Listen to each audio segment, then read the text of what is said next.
أعوذ بالله من الشيطان الرجيم. بسم الله الرحمن الرحيم.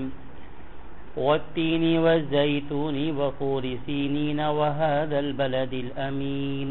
لقد خلقنا الإنسان في أحسن تقويم ثم رددناه أسفل سافلين إلا الذين آمنوا وعملوا الصالحات فلهم أجر غير ممنون فما يكذبك بعد بالدين أليس الله بأحكم الحاكمين. صدق الله العظيم. یہ سورہ 3 ہے. یہ بھی مکی سورتوں میں سے ایک سورت ہے اور اس میں 8 آیات ہیں. اللہ سبحانہ وتعالی اس سورت میں 4 چیزوں کی قسمیں کھاتے ہیں. فرماتے ہیں والتین، اور اللہ تعالیٰ فرماتے ہیں کہ قسم ہے انجیر کی، والزیتون اور زیتون کی، وطور سینین اور جو پہاڑ ہے طور سینا اس کی قسم، وہذا البلد الامین اور اس امن والے شہر کی. اب یہ 4 قسمیں کھا کر اللہ سبحانہ وتعالی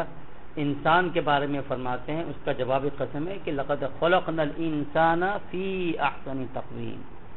کہ ہم نے بنایا انسان کو، آدمی کو خوب اندازے پر. اس کی جو تقویم ہوئی ہے انتہائی خوبصورت، انتہائی حسین جمیل ہوئی ہے. تو اللہ سبحانہ وتعالی گویا کہ انسان کی تقویم پر، اس کی جو بہترین انداز میں جو اللہ سبحانہ وتعالی نے اس کو بنایا، خوبصورت ترین بنایا، تو اللہ تعالی گویا کہ 4 قسمیں کھا کر اس کا یہ جواب قسم دے رہے ہیں. یہ جو 4 چیزیں ہیں جو اللہ سبحانہ وتعالی نے قسمیں کھائی ہیں، انجیر کی، زیتون کی، کوہ طور کی اور مکہ مکرمہ کی، بلد امین سے مراد ہے مکہ مکرمہ، یہ 4 بہت بڑی بڑی قدرت کی چیزوں میں سے ہیں. جہاں تک انجیر جو ایک پھل ہے، اس کا جس کو عربی میں تین بولتے ہیں، یہ انتہائی عمدہ ترین پھل ہے. اسی طرح سے زیتون ہے، یہ بھی انتہائی عمدہ ترین پھل ہے. یہ ان دونوں پھلوں کا اصل میں دیکھا جائے انسان کے ساتھ بڑی مناسبت ہے، کیونکہ اللہ تعالیٰ آگے جا کے اسی انسان کی بہترین تقویم پر جو اللہ نے انسان کو بنایا ہے، اس کی گویا کہ اللہ تعالیٰ بتا رہے ہیں، اس کا جواب قسم دے رہے ہیں. تو قسموں کا مقصد جو ہے نا وہ اللہ بتا رہے ہیں. تو وہ یہ کہ اس انسان سے ان چیزوں کا تعلق ہے. انجیر جی جس کو 3 بولتے ہیں، اس کی بڑی خوبی ہے جی. اس کو جو ہے اطباء نے اس کے بڑے بڑے فوائد بیان فرمائے ہیں کہ یہ انجیر جو ہے یہ کتنی زبردست چیز ہے، اور اس کو انسان سے ایک خاص قسم کی مناسبت بھی ہے. اس معنی کر کہ انسان جب اس پھل کو کھاتا ہے اس کو اچھے خاصے بے شمار فائدے حاصل ہوتے ہیں. یہ کچھ ظاہری خصوصیت کے ساتھ جو ہے انجیر کا تعلق انسانوں سے ہے، تو کچھ باطنی خصوصیت کے ساتھ بھی ہے. ظاہری خصوصیت مثال کے طور پر یہ ہے کہ اس کے اندر ایک غذا ہے. انسان جب کھاتا ہے تو باقاعدہ غذائیت محسوس کرتا ہے، ایک غذا بھی اس کے اندر ہے، اور اس میں علاج بھی ہے. اور اس لیے کہ اللہ تعالیٰ نے اس کے اندر یہ خوبی دی ہے کہ انسان جب اس کو کھاتا ہے نا تو آسانی کے ساتھ سریع الہضم ہے، فوراً ہضم بھی ہو جاتا ہے اور ملین طبع بھی ہے. کہ مطلب یہ ہے کہ اللہ تعالیٰ نے اس پھل کے کھانے کی وجہ سے یہ کیا ہے کہ جسم سے پسینے کے ذریعے سے جو باڈی کے اندر جو سڑے قسم کے مواد ہوتے ہیں جی، وہ جراثیم کو پسینے کے ذریعے سے یہ پھل نکال دیتا ہے. اللہ تعالیٰ نے اس کی عجیب خوبی دی ہے. ہم کھاتے ہیں تو پسینے کے ذریعے سے جو جسم کے اندر جو ایسے جراثیم ہیں جو نقصان دہ ہیں وہ نکلنا شروع ہو جاتے ہیں. تو بتائیے کہ کتنی آسانی کی بات ہے کہ ہم اس کو کھائیں. تو گویا کہ پسینے کے ذریعے سے ہمارا کتنا علاج اللہ تعالیٰ اس کے ذریعے سے کرا دیتے ہیں. اسی طریقے سے کسی شخص کو جو ہے بیماری ہو بلغم کے کہ وہ جو ہے اور وہ جو ہے نا مستقل جو ہے سے بلغم آتا ہے، تو فرمائے کہ اگر انجیر انسان کھائے، اللہ نے اس کا یہ خوبی رکھی ہے، اسے تحلیل کر کے یعنی گویا کہ اس کو توڑ کے وہ نکال دے گا اور آدمی اس پریشانی سے نکل جائے گا. یہاں تک کہ گردے کی تکلیف ہو جی، تو گردے کے لیے بھی جو ہے بہترین علاج بتایا ہے کہ انجیر میں، کس کے ذریعے سے انسان کیا ہے جو پتریاں جمع ہو جاتی ہیں ان سے سب سے کیا آدمی جو ہے کیا ہے محفوظ ہو جاتا ہے۔ اسی طریقے سے یہ بعض لوگوں کے مسام جو باڈی کے ہوتے کھلتے نہیں ہیں، لیکن یہ ماشاءاللہ یہ وہ پھل ہے جس کے کھانے کی وجہ سے ہمارے مسامات جو ہے نا وہ کھل جاتے ہیں جی۔ تو بہرحال اللہ تعالیٰ نے اس کو جو ہے بہت ساری خوبیوں سے نوازا ہے، بلکہ یوں سمجھ لیجئے کہ یعنی یہ ایک ایسا پھل اللہ نے دیا ہے کہ آپ یہ اندازہ کیجئے کہ انسان کے ساتھ اتنی مناسبت رکھتا ہے کہ اس کا باطن اس کا ظاہر جو ہی کہتا ہے کہ ایک کر دو۔ یہی انسان اللہ چاہتا ہے کہ ہمارا باطن ظاہر ایک ہو۔ تو دیکھیے یہ وہ پھل ہے اس کا ظاہر باطن ایک اس معنی کر ہے کہ دیکھیں اوپر جیسا ویسے اندر بھی ہے، ایسا نہیں کہ اوپر کوئی ایسا چھلکا چڑھا ہوا ہو جو اندر جو ہے کوئی اور چیز ہو۔ آپ یہ دیکھیے جیسے کھاتے ہیں تو ایسے ڈائریکٹ کھا جاتے ہیں، اس کے چھلکے اتارنے کی ضرورت ہی نہیں پڑتی۔ تو یہ بتا یہ رہے کہ میں اوپر سے بھی کھانے کے قابل ہوں اور اندر سے بھی کھانے کے قابل ہوں، اور میرے اندر کوئی گٹھلی بھی نہیں ہے، اس پھل کے اندر کوئی گٹھلی بھی نہیں کہ آدمی کھاتا تو گٹھلی ہوتی، گٹھلی نکال کے پھینکتا، فرمایا کہ نہیں اس کی بھی ضرورت نہیں پڑے گی، تم سیدھا سیدھا سے کھا جاؤ،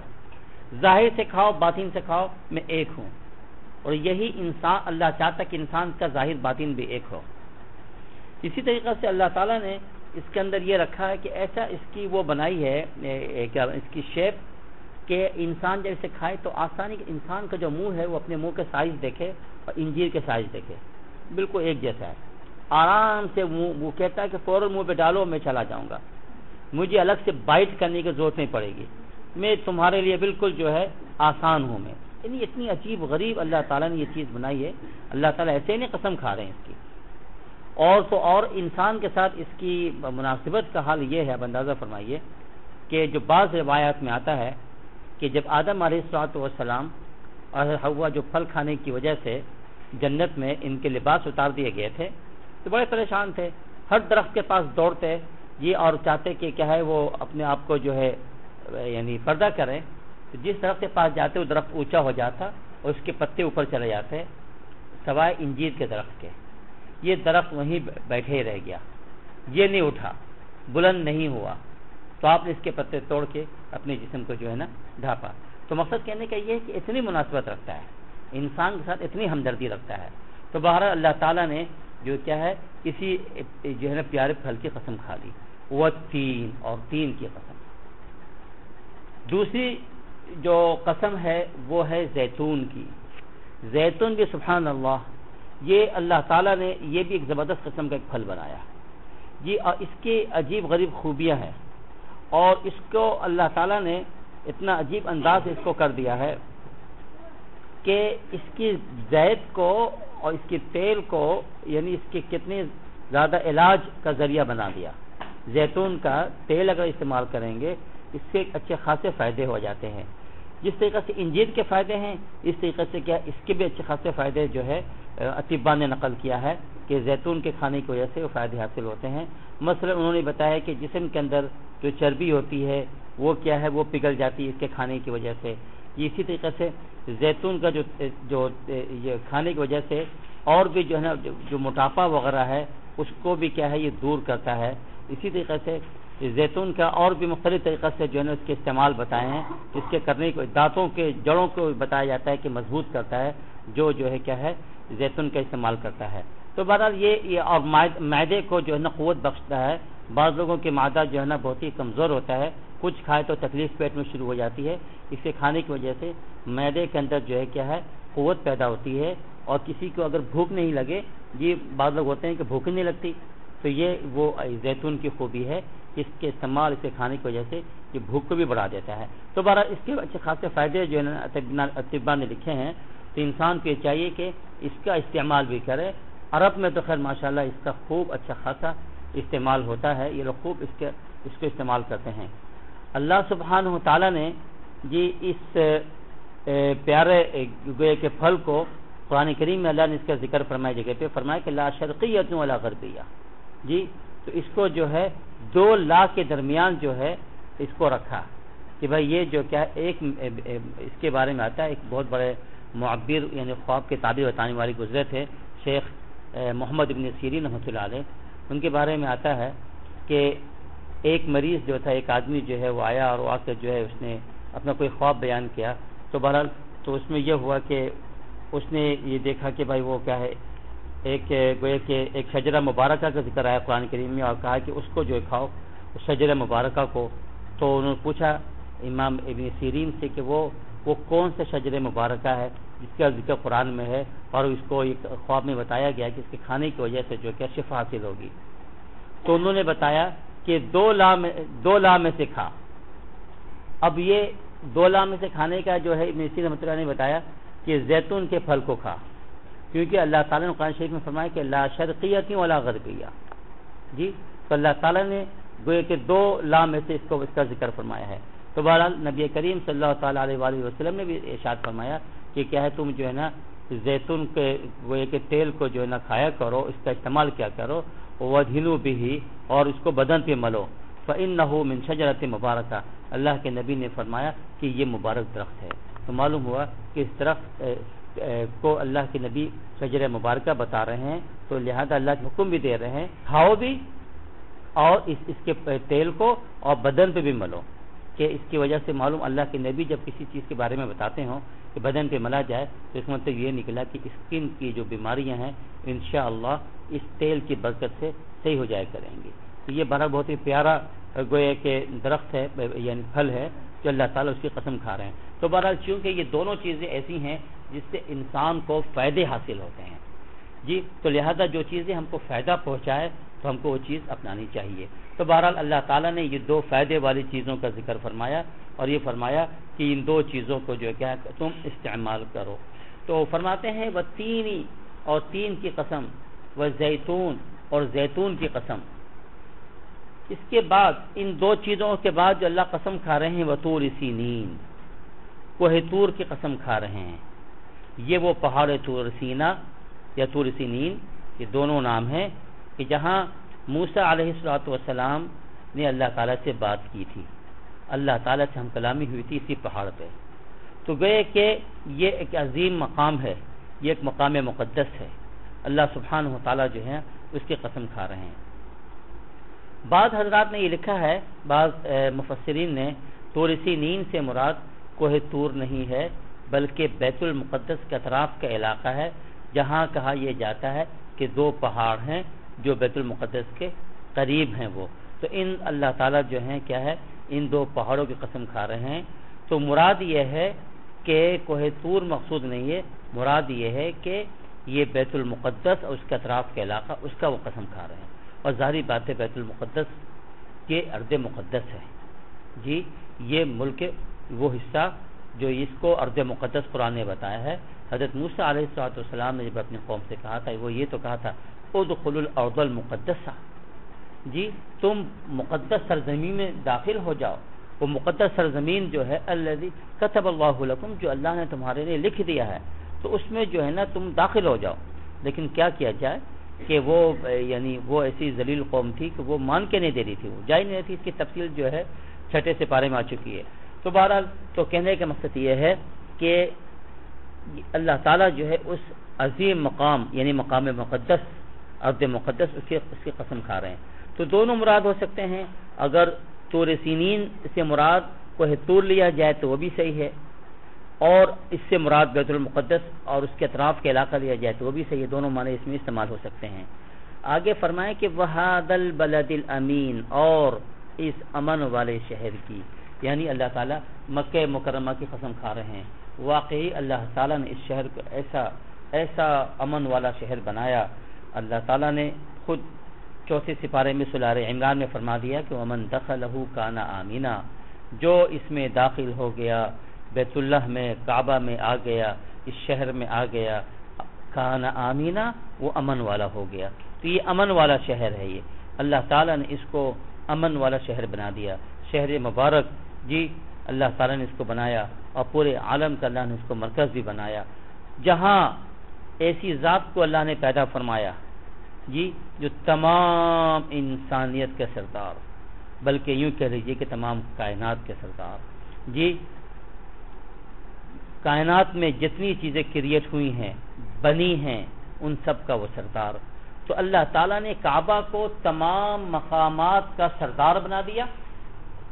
مخلوق میں جو چیز کریٹ ہوئی ہے یعنی مکانات میں، امکنہ میں، امکنہ کا یعنی مکانات کا سردار اس روئے زمین نے وہ کون ہے؟ مکہ مکرمہ ہے۔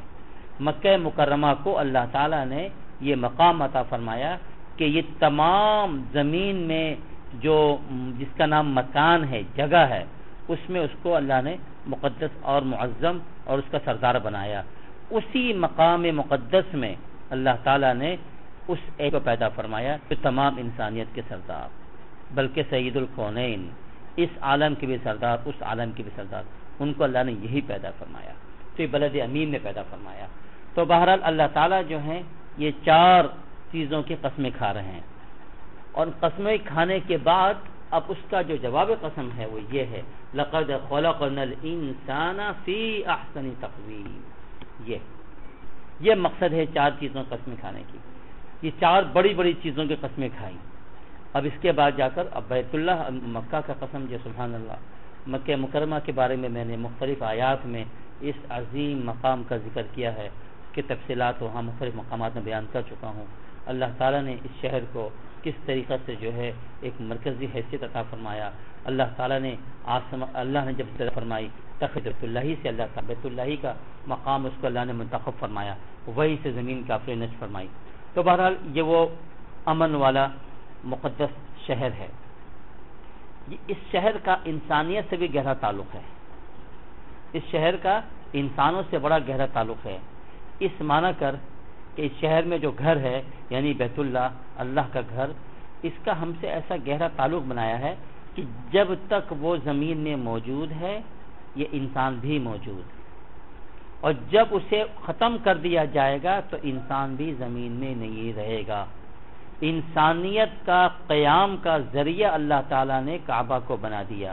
جعل اللہ الکعبۃ البیت الحرام قیاما للناس، فرمائے کہ اللہ تعالیٰ نے بنا دیا کعبہ کو، جی گھر ہے جو اللہ کا محترم گھر، اس کو انسانیت کا قیام کا ذریعہ بنایا ہے۔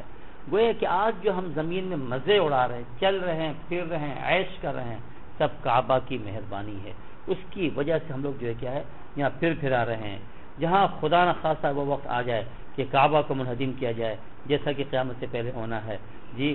حبشہ کا رہنے والا ایک شخص پتلا دبلا، جی پتلی پتلی اس کی ٹانگیں ہوں گی، وہ آئے گا اور کعبہ کی عمارت کو توڑ ڈالے گا، جی تو یہ قیامت کی آخری نشانیوں میں سے ہے، اس کی سائن میں سے ہے۔ تو بہرحال اللہ تعالیٰ جو ہے نے اس گھر کو ہمارے لیے گویا کہ قیام کا ذریعہ بنا دیا۔ جب وہ حبشہ کے رہنے والا شخص اس کو توڑے گا تو اس کے بعد قیامت آ جائے گی، ہمارا وجود بھی ختم، ہم بھی نہیں قائم رہ سکتے۔ تو اللہ تعالیٰ نے ہماری ایک خاص مناسبت ہے اس شہر کے ساتھ، اس کا ذکر فرما دیا، اسی لیے ان 4 چیزوں کی قسمیں کھاتے ہیں۔ اب فرماتے ہیں کہ یہی انسان کہ جس کے لیے اللہ تعالیٰ نے 4 چیزوں کی قسمیں کھائی اور انسانوں سے ایک مناسبت بھی ہے، اور جہاں تک بیت المقدس سے آف کورس اس کا بھی ہم سے مناسبت یہ رہی ہے کہ انسانیت کی ہدایت کے لیے اللہ تعالیٰ نے اس کو ایک عظیم مقام عطا فرمایا۔ کتنے انبیاء و رسول جو ہیں وہیں پر آئے، جی وہیں پر آئے، وہیں سے ہدایت کے فیصلے ہوئے اور انسانوں کو کیا ہے ہدایت ملے۔ تو یہ اس طور سنین سے ہوا۔ ادھر بلد الامین یعنی مکہ مکرمہ سے تو خیر ایسی ہدایت پھیلی کہ سبحان اللہ، تو پورے عالم کو منور کر دیا۔ اور اسلام سے پہلے، ہمارے نبی سے پہلے بھی نام لیا جاتا رہا، یہ سب طور سنین کی وجہ سے، جہاں بڑے بڑے اولو العزم انبیاء و رسول آئے، یہ ان لوگوں کی محنتوں سے وہ ہے کہ اللہ کا نام بہرحال زندہ رہا۔ تو کہنے کا مقصد یہ ہے کہ 4 چیزیں جو ہیں یہ کیا ہے بہت ہی عظیم ہیں۔ قسمیں کھا کر فرما رہے ہیں اللہ تعالیٰ کہ ہم نے انسان کی خوبصورت انداز میں ہم نے اس کی تقویم کی، ایسا حسین مخلوق بنایا کہ اس سے زیادہ حسین مخلوق کوئی نہیں ہے، فرشتے بھی اتنے زیادہ حسین نہیں ہے جتنا کہ یہ انسان ہے۔ اور اللہ تعالیٰ نے اس انسان کی تقویم جو فرمائی نا بالکل ٹھیک جیسا کہ ہمارے لیے ہماری خوبصورتی ممکن تھی، اللہ نے ویسا ہی کیا۔ جی اللہ نے 2 آنکھیں دی، اگر ایک آنکھ دیتا تو کتنے بدصورت نظر آتے ہیں، آنکھیں بھی کہاں رکھی، اگر ایک آنکھ اٹھا کے پیشانی میں ڈال دیتا عجیب سی حالت بن جاتی۔ جی اللہ تعالیٰ نے کس طریقے سے جو ہے ناک اور منہ بنائے، انسان ذرا غور تو کر لے، کان بنائے، 2 کان دیے، ایک دیتا تو کتنی مشکل ہو جاتی، جی اللہ تعالیٰ نے ایک ایک یہ انگلیاں دی ہیں، انگلیوں کی سائز ایک نہیں کر دی ہے جی، اللہ تعالیٰ نے انگلیوں کی سائزوں میں بھی فرق کر دیا، چھوٹی انگلی بڑی انگلی کر کے اس کے اندر توازن برقرار کیا، ایک ایک چیز انسان دیکھتا چلا جائے، پرفیکٹ اللہ نے بنایا۔ اب اس میں سے کسی بھی انسان کے جسم میں کسی ایک چیز کی ذرا سی بھی کمی ہو نا، اس میں نقص نظر آتا ہے۔ ایک آدمی کا اگر 4 انگلی ہو تو کیا کہیں گے، اس کی 4 انگلیاں، ایک نقص نظر آئے گا۔ کسی کی 6 انگلیاں ہو جائیں وہ بھی بڑا نقص نظر آ گیا، یہ عجیب سا لگ رہا ہے اس کا ہاتھ، اس کے اندر 6 انگلیاں نظر آ رہی ہیں۔ تو اللہ تعالیٰ نے ہم کو ایک ایسی تقویم کے ساتھ بنایا، خوبصورت، اس سے زیادہ خوبصورت مخلوق کائنات کی نہیں ہے جو اللہ تعالیٰ نے انسان کو بنایا۔ اس کے اندر جمال بھر دیا اللہ تعالیٰ نے، اس کے اندر خوبصورتی بھر دی اللہ سبحانہ و تعالیٰ نے۔ تو اللہ تعالیٰ اتنے ایک مہربان ذات ہے، تو اس نے ہمیں انسان بنایا جی، اور انسان میں جو ہم کو اللہ نے ایک یوں کہہ لیجیے کہ فضل یہ فرمایا اللہ تعالیٰ نے مسلمان بنایا، کہ اللہ تعالیٰ کے ہم پر ڈبل گویا کہ ایکسٹرا آرڈنری ہم پر انعامات ہیں جو اللہ نے ہم پر کیے ہیں۔ تو بہرحال اللہ تعالیٰ جو ہے انسان کی گویا کہ اس کی بہترین تقویم کی قسم کھا رہے ہیں۔ باقی اس انسان کی جو خوبصورتی ہے، اگر انسان غور کر لے صرف، تو اللہ تعالیٰ نے اس انسان کے اندر ایک پوری کائنات رکھ دی ہے، ایک پورا عالم، ایک پوری کائنات ایک انسان کے جسم میں موجود ہے۔ اسی لیے تو اللہ سبحانہ و تعالیٰ نے 25ویں سپارے میں یہ فرمایا، سنوریہم آیاتنا فی الآفاق وفی انفسہم، ہم اپنی قدرت کی نشانیاں ان کو دکھلاتے ہیں، کائنات آفاق میں بھی دکھلاتے ہیں، وفی انفسہم، انسان کے اپنے وجود میں بھی دکھلاتے ہیں۔ انسان صرف اپنی وجود پر ہی غور کر لے تو ویسے ہی مسلمان ہو جائے گا، اس کو کہیں جانے کی ضرورت نہیں ہے، وہ دیکھ تو لے کہ کیسا تھا، کیسا ہوا، کیسا بنا اور کتنا حسین بنتا چلا گیا جی۔ تو یہ اللہ تعالیٰ نے یہ مقام عطا فرمایا۔ بہرحال اس کے بعد جو بات ہے وہ یہ ہے کہ ایک طرف اللہ تعالیٰ نے انسان کو حسین و جمیل بنایا، تو دوسری طرف اللہ تعالیٰ نے اس انسان کے ساتھ کیا معاملہ فرمایا، اگر یہ انسان اللہ تعالیٰ کو نہ مانے جبکہ وہ اس کا خالق ہے، اس کا بنانے والا ہے، تو اللہ تعالیٰ فرماتے ہیں کہ پھر یہ جو تمہاری بہترین تقویم جو ہے نا، جو ہوئی ہے خوبصورت انداز میں جو تم کو بنایا گیا ہے، ہماری نگاہ میں اللہ فرماتے ہیں اس کی کوئی ویلیو نہیں ہے، پھر کوئی حیثیت نہیں ہے، پھر ہم تم کو اٹھا کر ایسا پھینکیں گے کہ تم جانوروں سے بدتر ہو جاؤ گے جی، اور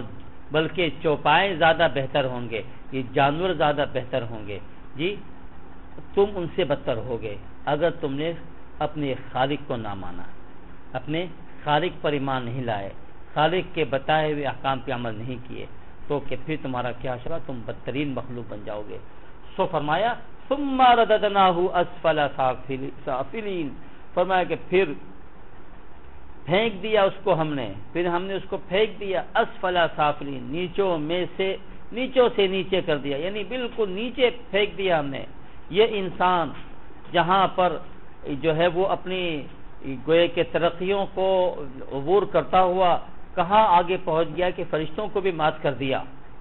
لیکن دوسری طرف یہی انسان جب خدا کو نہیں مانتا، خدا پہ بلیو نہیں کرتا، تو خدا بھی اس کو پھینکتا ہے اور گرتا چلا جاتا ہے، دھستا چلا جاتا ہے زمین میں، زمین کی تہہ میں چلتا چلا جاتا ہے، گھستا چلا جاتا ہے، یہاں تک کہ اسفل سافلین، نیچوں سے نیچے جو کوئی مقام ہے وہاں جا کر انسان گر جاتا ہے۔ تو بات اصل میں یہ ہے کہ یہ انسان کی تو ایک تقویم ہو گئی، ایک اچھے خوبصورت انداز میں خدا نے ہم کو بنا تو دیا، لیکن اس کو ہمیں اگر برقرار رکھنا ہے تو وہ اصل میں وہ کیا چیز ہے جو ہم کو دوسروں سے ممتاز کر دیتی ہے، وہ چیز ہے اللہ پر ایمان۔ وہ ایمان جو اللہ تعالیٰ نے ہمیں ماں کے پیٹ میں دے دیا تھا، جب ہم اپنے ماں کے پیٹ میں تھے تو فرشتے نے آ کر ایمان کو ودیعیت کر دیا تھا، ہمارے قلوب میں، ہمارے دلوں میں پیوست کر دیا تھا کہ یہ ایمان ہے۔ جب ہم دنیا میں آئے، آنکھ ہماری کھلی تو ہم ایمان والے تھے۔ کوئی شخص کافر پیدا نہیں ہوا، ابو جہل بھی مسلمان پیدا ہوا، فرعون بھی مسلمان پیدا ہوا، ابو لہب بھی مسلمان پیدا ہوا، سارے کفار مسلمان پیدا ہوئے، سارے ایمان والے ایمان کیا ہے مسلمان پیدا ہوئے، کافر تو کوئی پیدا نہ ہوا تھا، کوئی کافر پیدا کفر کی حالت میں نہیں ہوا ہے، وہ بعد میں آ کر جو اس نے کفر اختیار کیا۔ تو اللہ تعالیٰ نے تو کرم کر دیا، ہم کو حسین ترین بنایا اور ساتھ ساتھ ایمان کی دولت دے کر پوری کائنات میں ہم کو افضل کر دیا۔ تو ہماری افضلیت اور ہماری اشرفیت وہ ایمان پر مبنی ہے۔ اگر ہم نے اسی امانت ایمان کو جو اللہ نے ہمارے دلوں میں ودیعت فرمایا تھا، اگر وہی موجود ہے اور اسی کو ہم نے نکھارا، اسی کو چمکایا اور اس کے مطابق ہم نے اعمال کیے، تو یہ ایمان چمک جائے گا، یہ ایمان چمکے گا اور یہ نور کی شکل پہ، اور ہم بلند سے بلند سے بلند سے بلند ہوتے چلے جائیں گے جی، یہاں تک کہ وہ مقام بھی آ سکتا ہے انسانوں کے اوپر کہ فرشتے نیچے دکھائی دے رہے ہوں گے، ہم ان سے اوپر نظر آ رہے ہوں گے۔ یہ اللہ تعالی ہم کو اس ایمان کی وجہ سے اتنا آگے بڑھائے گا۔ لیکن جس کسی شخص نے کیا کیا، جرم کیا، اس ایمان کو چھپا دیا، دبا دیا اور اس کو میس کیا، اس کو ڈیمیج کیا، خراب کیا، برباد کیا، اللہ تعالیٰ فرماتے ہیں کہ ٹھیک ہے پھر جاؤ، ہماری نگاہ میں کتا تم سے بہتر ہو گیا جی، سور ہم سے جو ہے نا ہماری نگاہ میں بہتر ہے تم سے، تو یہ انسان سور اور کتے سے بدتر ہو جائے گا۔ تو یہ جو کفار ہیں وہ سور اور کتے سے بدتر ہو گئے۔ قرآن کریم میں موجود ہے کہ اولئک کالانعام، یہ تو ایسے لوگ جو اللہ کو نہیں مانے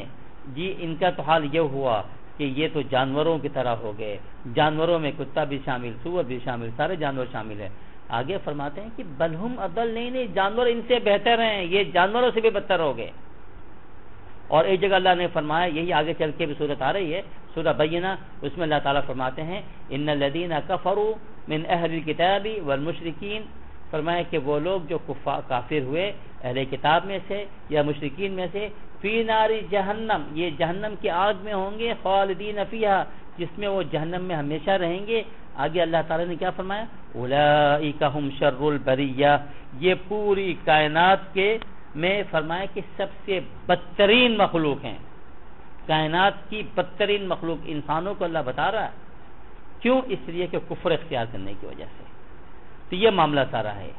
اور اس کے برخلاف ان الذین آمنوا وعملوا الصالحات، جو والے ہیں اور اچھے کرنے والے ہیں، اللہ تعالیٰ ان کے لیے کیا فرماتے ہیں، اولئک هم خیر البریہ، یہ پوری کائنات میں سب سے بہترین مخلوق ہے۔ تو گویا کہ فرشتوں سے بھی یہ انسان افضل ہو جاتا ہے اگر وہ ایمان والا ہے اور عمل صالح کرنے والا ہے۔ تو بہرحال تو ایمانی ہے جو ہم کو تمیز کرتی ہے جی ہمارے افضلیت ہونے میں یا ہمارے ابتریت ہونے میں، تو ایمان ہی کی وجہ سے ہم افضل ترین ہو جائیں گے۔ تو فرمایا کہ الا الذین آمنوا وعملوا الصالحات، ہاں فرمایا کہ وہ لوگ، سوائے وہ لوگ جنہوں نے جو ایمان لائے، وعملوا الصالحات، اچھے کام کیے،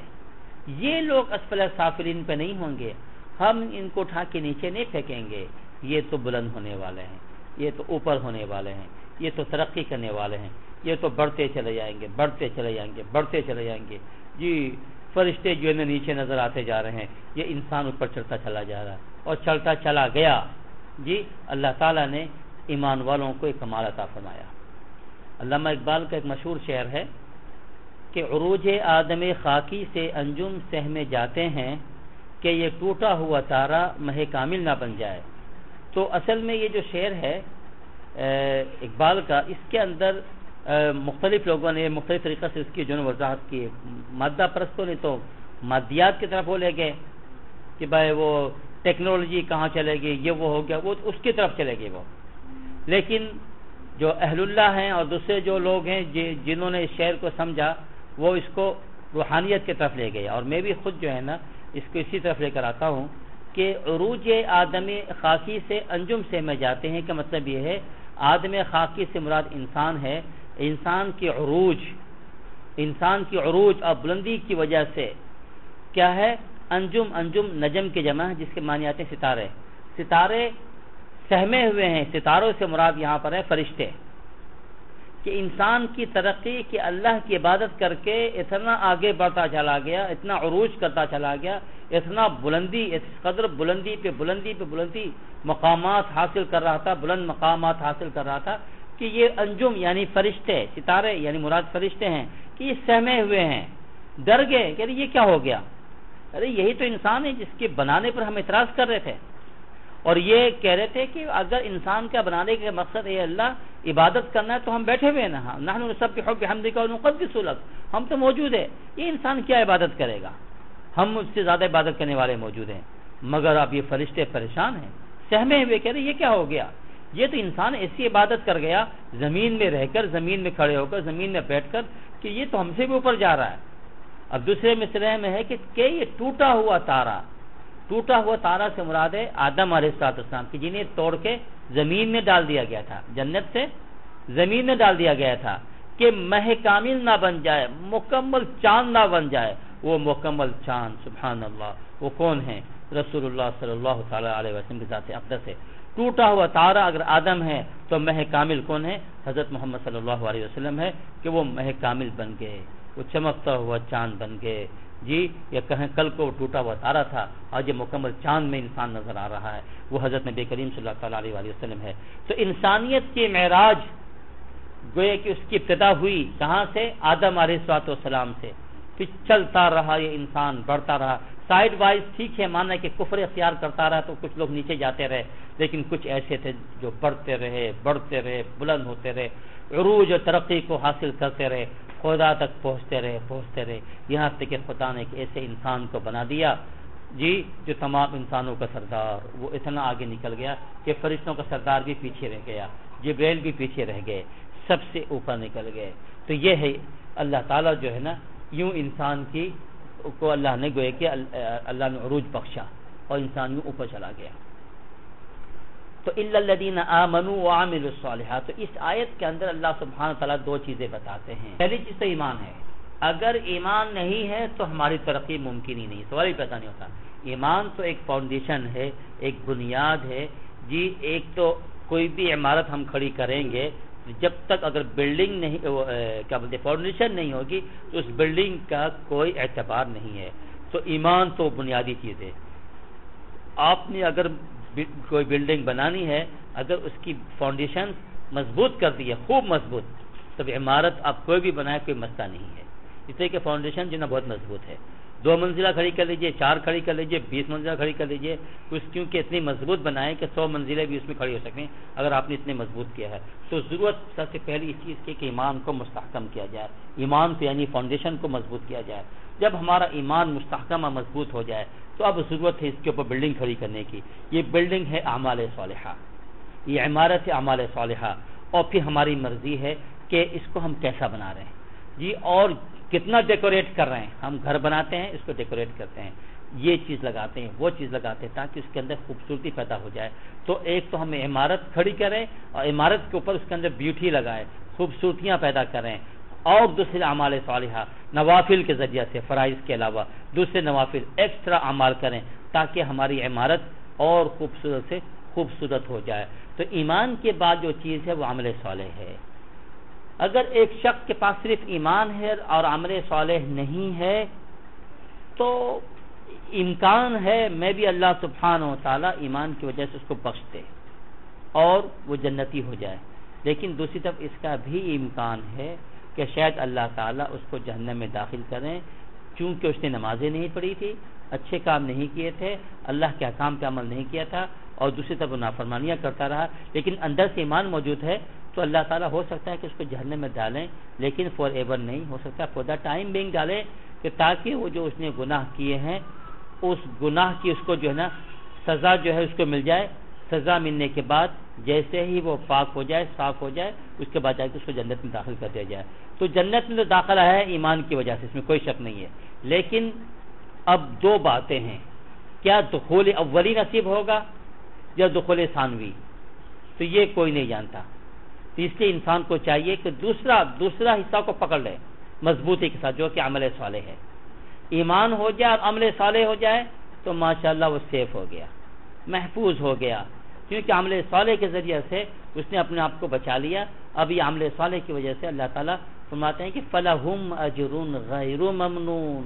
اس کو جو اجر دیا جائے گا اللہ تعالیٰ ایسا ثواب دیں گے غیر ممنون، جس کا کوئی انتہا نہیں ہے، بے انتہا، وہ اللہ تعالیٰ اس کو ریوارڈ دینے والے ہیں۔ تو گویا کہ وہ پھر جہنم سے نہیں گزرے گا، مراد یہ ہے کہ جہنم میں نہیں گرے گا،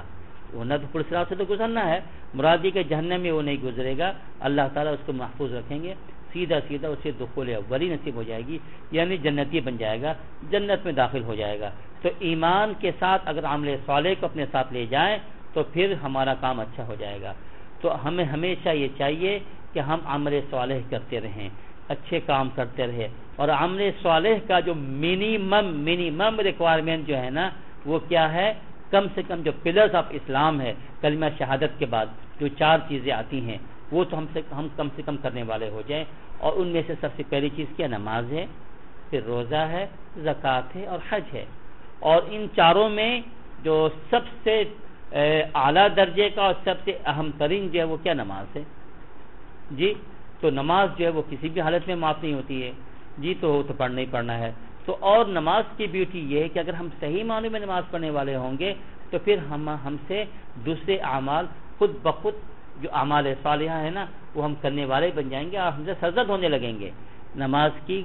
خوبصورتی اور اس کی بیوٹی میں سے یہ ہے کہ ہم اگر ہماری نماز صحیح ہو تو ہم دوسرے اعمال بھی خود بخود کر جائیں گے۔ اگر ہم نماز صحیح نہ ہو، خالی اٹھک بیٹھک کرتے ہوں، بس ایک کھڑے نہیں ہوئے تو رکوع میں گئے، رکوع میں نہیں گئے تو سجدے میں گئے، اٹھک بیٹھک کر رہے ہیں اور کچھ نہیں پتا کہ کیا کر رہے ہیں، صرف ایک دکھلاوا ہے کہ ہاں بھائی ایک جو ہے نا گنتی پوری کر لی، 2 منٹ میں فارغ ہو گئے نماز سے جی، اور معلوم ہے کہ کچھ بھی نہیں کیا جی، تو ظاہری بات ہے اس کے بھی ہمیں فائدہ بھی نہیں ہوگا۔ پھر تو ہم نماز کو نماز کے طریقہ سے پڑھ لیں تو یہ دیکھیے پھر یہ نماز جو ہے نا ہم کو کہاں پہنچائے گا۔ الصلاۃ معراج المؤمنین، نماز مومنوں کی معراج ہے، یہ ہم کو عروج کرائے گا، یہ ہم کو اٹھا کے زمین سے اوپر لے جائے گا، اتنا اوپر لے جائے گا، فرشتے گردن جھکائے ہوئے ہوں گے، فرشتے جو ہے نا سر جھکائے ہوئے ہوں گے کہ اے اللہ یہ کیا بات، یہ بندہ کہاں جا رہا ہے، یہ بندہ کہاں جا رہا، پہنچتا جا رہا ہے، معلوم ہوا کہ وہ فرشتے سارے نیچے رہ گئے، یہ بندہ اوپر چلا گیا جی۔ کیسے کیسے لوگ ہیں اس امت میں جی، انبیاء و رسول تو خیر سبحان اللہ وہ تو خیر ہے ہی ہے، ان کے فالوورز، ان کے ماننے والے، ان کے متبعین وہ بھی کہاں سے کہاں پہنچ گئے، اور خاص طور پر صحابہ کرام رضی اللہ تعالیٰ عنہم اجمعین جو ہمارے نبی کے فالوورز تھے، ہمارے نبی کے ماننے والے تھے، ان کے متبعین تھے، سبحان اللہ یہ کہاں سے کہاں نکل گئے جی۔ تو یہ سب چیزیں عمل صالح کی وجہ سے حاصل ہو رہی ہیں۔ تو ایمان کو انہوں نے محفوظ رکھا اور اس کے اوپر انہوں نے عمارت کھڑی کی اعمال صالحہ کی، تو ایسے لوگوں کے لیے جو خدا اجر دے گا وہ غیر ممنون ہے، سبحان اللہ، اس کے اندر کوئی کٹوتی نہیں ہے، بے انتہا جسے کہتے ہیں وہ اللہ تعالیٰ جو ہے اجر دے گا، وہ بے انتہا اجر یہی ہے، سیدھا سیدھا جنتی بن جائے گا۔ آگے فرمایا کہ فما یکذبک بعد بالدین، فرمایا کہ پھر یہ جو ہے مشرکین، یہ کفار، یہ کیسے کیوں آپ کو جھٹلاتے ہیں کہ بعد اس کے بعد بالدین، یہ بدلہ ملنے کو، یعنی قیامت کے دن کو، کہ جس دن اللہ تعالیٰ گویا کہ جزا دینے والا ہے ہر اعمال کا، اور اس دن ہر اعمال کا بدلہ ملنے والا ہے۔ تو یہ ساری چیزیں معلوم ہو گئی، اللہ تعالیٰ نے اتنا بڑا کرم کیا کہ تم کو ایک بہترین مخلوق بنایا، جس خوبصورت ترین مخلوق بنایا، حسین ترین مخلوق بنایا، تو اتنا حسن اللہ نے تم کو دیا، اتنی خوبصورتی اللہ تعالیٰ نے تمہیں عطا فرمائی جی۔ اب اس کے بعد جا کر اب کیا ہو گیا اے نبی، پھر بھی یہ لوگ آپ کی بات کو نہیں مان رہے، ان کی سمجھ میں بات نہیں آ رہی ہے۔ اللہ تعالیٰ نے ان کو کیسے پیدا کیا، کہاں سے پیدا کیا، کس طریقہ سے پیدا کیا، عدم سے وجود میں لایا۔ اگر اللہ وجود ہی میں نہ لاتا تو، پیدا ہی نہ کرتا تو کیا کر لیتے؟ اس نے کتنے انعامات تم پہ نازل کیے، اس نے کیا کچھ نہیں کیا۔ اور اے نبی آپ نے تو بالکل کھول کھول کے بتا دیا، آپ نے تو تمام چیزوں کی وضاحت فرما دی کہ اس طریقہ سے اب تو ہونا یہ چاہیے تھا کہ اے انسانوں تمہاری گردنیں جھک جاتی اللہ تعالیٰ کے سامنے اور تم ایمان لے آتے اور عمل صالح کرنا شروع کر دیتے، لیکن کیا ہو گیا کہ تمہاری حالت دیکھو کہ اے مشرکین کہ تم لوگ بجائے ایمان لانے کے الٹا نبی کریم صلی اللہ علیہ وسلم کا انکار کر رہے ہو، اور روز جزا کی جو بات کر رہے ہیں تم ایسے تو نہیں بنا دیے گئے ہو کہ فور نتھنگ، افحسبتم انما خلقناکم عبثا، کہ کیا تم سمجھتے ہیں کہ تم کو ایسے بیکار پیدا کیا گیا ہے، فور نتھنگ، کہ جس کی کوئی امپورٹنس نہیں، اس کا کوئی وجہ نہیں، ایسے پیدا ہوگے تم، وانکم الینا لا ترجعون، کیا تم ہمارے پاس لوٹ کر نہیں آؤ گے، کیا تم کو یہ بات معلوم نہیں، تم یہ بات نہیں جانتے جی۔ تو بات اصل میں یہ ہے کہ یہ تو یہ ہونا ہے، تو لہذا اس دن کا جو جس کو دین بولتے ہیں، روز جزا کا دن، جس دن جو ہے بدلہ دیا جائے گا، جو اس دن کا انکار کرنا، اس کے بعد جب کہ ساری باتیں آ چکی ہیں، اور وہ دین ایسا ہے جی کہ جس دن تو اللہ سبحانہ و تعالی مکمل انصاف کا معاملہ فرمائیں گے جی، اور نیک صالح کو، جو اچھا اللہ کا نیک بندہ ہے، اس کو اس کی مکمل جزا دیں گے، اور برے لوگوں کو ان کو سزا ملے گی۔ تو وہ احکم الحاکمین، وہ شہنشاہ، وہ روز جزا میں قیامت کے دن فیصلہ فرمائے گا جی، اچھوں کو اس کو اچھائی کا بدلہ، بروں کو ان کے برائی کا بدلہ وہ دینے والا ہے۔ وہ احکم الحاکمین ہے، سارے گوئے کے فیصلہ کرنے والوں میں سب سے مستحکم فیصلہ جو اسی کا ہوتا ہے، یہ سب سے بڑا حاکم وہی ہے۔ تو فرمایا کہ الیس اللہ باحکم الحاکمین، کہہ کے فرمایا کہ کیا نہیں ہے اللہ تعالیٰ سب حاکموں سے بڑا حاکم؟ بے شک ہے، اللہ تعالیٰ تمام حاکموں میں سب سے بڑے حاکم اللہ تعالیٰ کی ذات ہے، وہ شہنشاہ ہیں جی۔ تو وہ تو شہنشاہ ہیں، اللہ سبحانہ و تعالیٰ تمام جتنے دنیا میں لوگ فیصلے کرنے والے تھے ان سب کا بھی فیصلہ جو ہے خدا کرے گا قیامت کے دن۔ یہ جو دنیا میں لوگ بادشاہ بنتے پھرتے ہیں، اپنے آپ کو بڑے بناتے پھرتے ہیں، فرمایا کہ ان کا بھی فیصلہ خدا کرے گا۔ الیس اللہ باحکم الحاکمین کہہ کے یہ بتا دیا۔ تو بہرحال اس طریقے سے یہ سورج جو ختم ہو جاتی ہے۔ بعض روایت میں آتا ہے کہ جب انسان الیس اللہ باحکم الحاکمین پڑھے تو اس کو چاہیے بلا، وہ یہ کہ کیوں نہیں، وَنَحْنُ عَلَىٰ ذَلِكَ مِنَ الشَّاهِدِينَ، یہ پڑھا کرے، ہم اس بات کی گواہی دیتے ہیں، ہم اس بات کی گواہی دیتے ہیں کہ کیوں نہیں ہے اللہ، تو بے شک احکم الحاکمین ہے جی، تو جو ہے سب سے بڑا حاکم ہے جی۔ تو ہمیں جو ہے کہ اعتراف کرنا چاہیے اور اقرار کرنا چاہیے، بلا کہہ کر، کیوں نہیں۔ آپ فرما رہے ہیں کہ نہیں ہے اللہ تعالیٰ، ہم کہیں گے کیوں نہیں اللہ تو ہے، بے شک احکم الحاکمین ہے۔ چلیے اس سے بھی اکتفا کرتے ہیں۔ الحمدللہ رب العالمین۔